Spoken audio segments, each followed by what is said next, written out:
Kërkesës për rritjen e çmimit të biletave të transportit urban, kreu i Bashkisë së Tiranës Lulzim Basha i është përgjigjur ashpër, duke u shprehur se çdo operator që do synojë të rrisë vetë çmimin e biletës do t'i hiqet licenca, ndërsa ka pohuar se rritja e çmimit të biletës duhet bazuar në një studim të hollësishëm për këtë gjë dhe jo në kërkesën e shoqatave, por kërkesa e tyre po shqyrtohet. Çdo kontrata duhet zbatohen në mënyrë të plotë dhe rigoroze. Çdo hap i njanshëm, deklarativ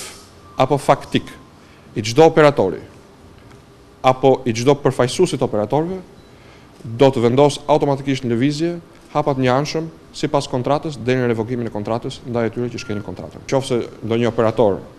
mendon se mund diktoj kushte jashtë kontratës, siç është rritja automatike e çmimit, do të përballet me heqje automatike të menjëhershme të licencës. Ka qenë kjo deklarata e kryetarit të Bashkisë së Tiranës Lulzim Basha lidhur me kërkesën e paraqitur nga shoqata e transportit urban për rritjen e çmimit të biletës nga 30 lekë që është tani në 70 lekë, kërkesë e cila është kundërshtuar kategorikisht nga kreu i Bashkisë së Tiranës me arsyetimin se rritja e çmimit të biletës e rëndon së tepërmi qytetarët. Kjo deklaratë u bë nga Qendra e Kontrollit të Trafikut, qendër në të cilën po punohet në projektin për instalimin e shenjave të trafikut rrugor me standarde europiane.